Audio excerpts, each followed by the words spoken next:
يوم السبت 12 أغسطس 2023 تم العثور على جثة بنت صغيرة ملفوفة في كيس قمامة تحت مرتبة في شقتها في حي باسادينا بولاية تكساس.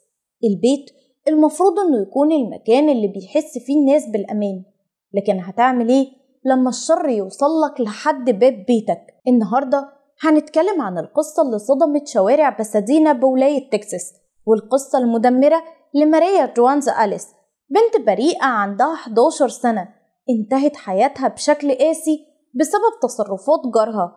الجار ده هتتفاجئوا لما تعرفوا إن عنده 18 سنة، والشرطة قبل ما تعرف مين مرتكب الجريمة كان عندهم إصرار شديد على تقديم مرتكبها للعدالة بسبب العنف في الجريمة دي وقتل بنت صغيرة أثار غضب الولاية كلها.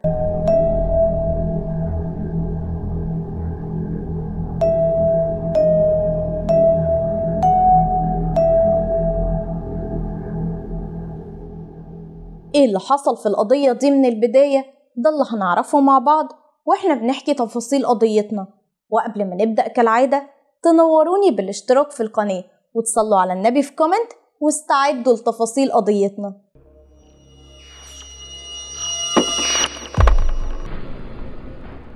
كارميلو جوانز أليس راجل بسيط جوانتيمالي الأصل، سافر من بلده وهو وبنته ماريا للولايات المتحدة وعاش واشتغل هناك علشان يحقق لبنته ماريا عيشة محترمة ويكفي احتياجاتها المادية. بس طبعا الشغل مش سهل وخصوصا في الغربة، وعلشان يقدر يوصل للمبلغ اللي محتاجه كل شهر كان بيضطر يغيب فترة طويلة برا البيت ويسيب ماريا لوحدها. ماريا كان عندها 11 سنة، عمرها ما اشتكت إنها لوحدها أو استقت من غياب والدها. كانت فاهمة كويس إن غيابه في الشغل علشانها، وعلشان كده طول ما هي لوحدها كانت بتسلي نفسها ما بين عمل الواجبات اليومية أو الرسم.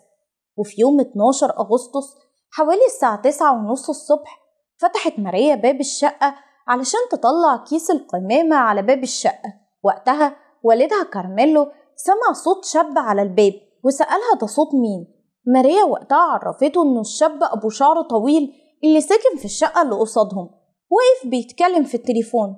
ساعتها كارميلو جهز نفسه وخرج حوالي الساعة 10 الصبح وراح لشغله. بس وهو في الطريق وصلته رسالة واتساب من ماريا، قالت له في الرسالة إن في حد بيخبط على الباب. كارميلو رد عليها بسرعة وقال لها ما تفتحيش الباب وتتجاهل الخبط ده كأن مفيش أي حد في البيت. وبعدها كمل كارميلو طريقه للشغل، وعلى مدار الوقت كان بيحاول يبعت رسائل لماريا ويتصل بيها، بس هي ما كانتش بترد عليه. وبمرور الوقت قلقه بقى بيزيد على بنته، وعلشان يطمن كلم أخوه اللي ساكن في الحي جنبه وطلب منه يروح يطمنه على ماريا. والمفاجأة إن أخو كارميلو لما وصل لشقة كارميلو لقى باب الشقة مفتوح وماريا مش موجودة في البيت. وطبعا في نفس الوقت بلغ كارميلو باللي شافه، وراح هو ومجموعة من سكان الحي يدوروا على ماريا حوالين البيت. وقتها كارميلو كان اتصل بالشرطة وبسرعة راح لبيته ودور في كل مكان على بنته، واتفاجئ ببشاعة اللي شافه. لقى ماريا بنته اللي عندها 11 سنة جثة تحت سريره وملفوفة في كيس قمامة اسود وموجودة جوه سبت الغسيل. وقتها الشرطة كانت وصلت، وبعد ما شافوا الجثة لقوا آثار ضرب على دماغها وخنق على رقبتها، ده غير إن كان واضح جدا إن البنت اتعرضت للاعتداء. وقتها طبعا الأب انهار. تخيلوا إن بنته اللي تعتبر لسه طفلة وتغرب علشان يقدر يقدم لها حياة كريمة تتخطف منه فجأة بالشكل ده. اللي حصل ده ما سببش انهيار للأب بس، لكن للحي كله. الحي كله اتصدم وزعل على الطفلة دي، غير إن الكل خاف على ولاده ومتوقعوش إن الأذى ممكن يوصل لهم جوه البيت. وبعد اللي حصل ده رجال الشرطة صمموا يوصلوا للمجرم في أسرع وقت، وأخدوا عينة الحمض النووي للمجرم من مسرح الجريمة، وكمان فتشوا كل شبر في مسرح الجريمة لحد ما قدروا يوصلوا لمفتاح معدني. لما سألوا كارميلو عن المفتاح أكد إنه مش بتاعه وما يعرفش عنه أي حاجة، وبكده ده كان أول خيط هيوصل الشرطة للمجرم. وفعلا بدأوا رجال التحقيق شغلهم علشان يعرفوا المفتاح ده لمين، وكمان رجال الطب الشرعي أصدروا تقريرهم في أسرع وقت وقالوا إن ماريا ماتت عن طريق الخنق، وأثبتوا إنها تعرضت للاعتداء والضرب. وبعد كام يوم من التحقيق رجال الشرطة عرفوا إنه المفتاح اللي لقوه يخص الشقة اللي في نفس الدور اللي بتسكن فيه ماريا. الشقة دي كان بيسكنها 3 شباب من جنسيات مختلفة، وصلوا للولايات المتحدة علشان يشتغلوا. وقت تحقيق الشرطة ما كانش موجود في الشقة غير 2 من الشباب ال3، وأكدوا إنه المفتاح اللي مع الشرطة بيخص زميلهم التالت اللي بيسكن معاهم، واسمه خوان كارلوس جارسيا، جوانتيمالي الأصل وعمره 18 سنة. وصل للولايات المتحدة عن طريق الهجرة غير الشرعية، وقالوا إنه ساب البيت بعد حادثة ماريا بيومين، وقال إنه لقى شغل في مكان تاني. ولما طلبوا منه مفتاح الشقة والأوضة اللي كان عايش فيها رفض يسلمهم المفاتيح، ولأنهم خافوا يرجع ويقتحم عليهم البيت غيروا الأقفال اللي موجودة في البيت. ولما سألوهم رجال الشرطة عن سبب خوفهم من خوان قالوا الشباب إنهم يعرفوه من شهر تقريبا، وواضح من تصرفاته إنه خطير وكمان بيشرب كحول بكميات كبيرة. وضربوا للشرطة مثل بيوم قتل ماريا، وقالوا إن اليوم ده خوان كان سهران للصبح بيشرب كحول. وقتها رجال الشرطة استخدموا المفتاح اللي معاهم على القفل اللي كان بيخص أوضة خوان، وفعلا المفتاح فتح القفل، وبكده بقى خوان المشتبه فيه الأول والرئيسي في قضية ماريا، وتم إصدار مذكرة اعتقال باسمه. وبدأوا رجال البوليس يدوروا على خوان في كل مكان، بس ما كانش ليه أي أثر. وأكتر حاجة كانت بتقلق رجال البوليس وقتها إن خوان يعيد نفس الجريمة مع ضحية جديدة. في الوقت ده الحزن كان مسيطر على الحي، وكل الناس بيسألوا نفسهم وبيسألوا بعض إيه دافع شاب صغير يدوب عنده 18 سنة إنه يرتكب جريمة زي دي.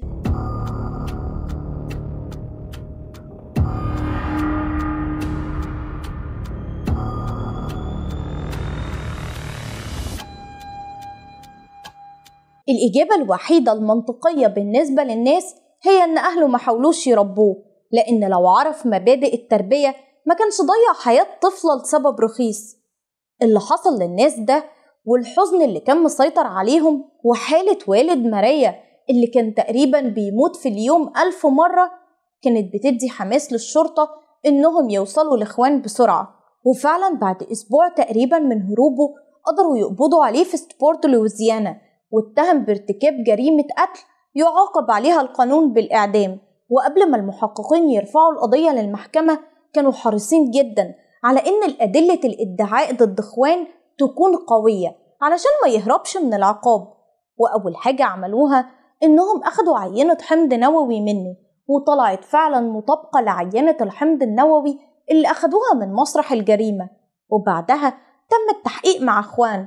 في البداية أنكر إن ليه أي علاقة بالجريمة، وادعى إنه في اليوم ده كان سهران مع أصحابه في البيت، بس زمايل خوان في البيت كدبوا ادعائه وقالوا إنه كان سهران لوحده بيشرب كحول بكميات كبيرة، ووقت الجريمة ما كانش موجود في البيت. وقتها خوان اعترف بالجريمة وإن هو قاتل ماريا، بس ده كان بتهديد من رجلين وهم اللي أجبروه يرتكب الجريمة دي. طبعا الشرطة كانوا متأكدين إن ما كانش فيه لا تهديد ولا غيره، وإنه ارتكب الجريمة لسبب رخيص. وتم نقل خوان لتكساس واتحبس في اسم شرطة باسادينا لحد ما يتعرض على المحكمة. كارميلو أول ما عرف التطورات في قضية بنته ماريا وإن المحققين جمعوا أدلة قوية ضد خوان بالسرعة دي، أصدر بيان وضح فيه امتنانه لشرطة باسادينا ولويزيانا بسبب شغلهم المتواصل في قضية ماريا والقبض على الوحش المتنكر في هيئة مراهق بشري. وقدم كارميلو طلبه الأخير وهو تحقيق العدالة على خوان بسبب الجريمة الفظيعة اللي ارتكبها ضد ماريا.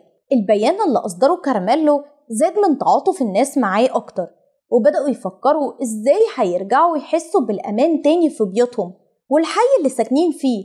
ومحاكمة خوان كانت تعتبر محورية بالنسبة لهم، يعني جزاؤه هو اللي هيرجع للناس تاني إحساسها بالأمان، وإن لو أي حد تعرض لهم ضامنين إنه هياخد جزاؤه. وفعلا جاء يوم محاكمة خوان والقاضي رفض الإفراج عنه بكفالة، لأنه متهم بقتل ماريا كارميلو جوانز أليس عن عمد. اللي حصل لماريا ده نبه الناس إنهم محتاجين زيادة تدابير السلامة في المجتمع، ولازم يكون في أمان للأطفال، وعلشان كده نظموا الناس في حي بساتينا وقفة احتجاجية رفضوا فيها العنف وخصوصا ضد الأطفال، وكمان كرموا ذكرى ماريا اللي تعرضت لأبشع أنواع العنف على إيد مراهق من نفس جنسيتها.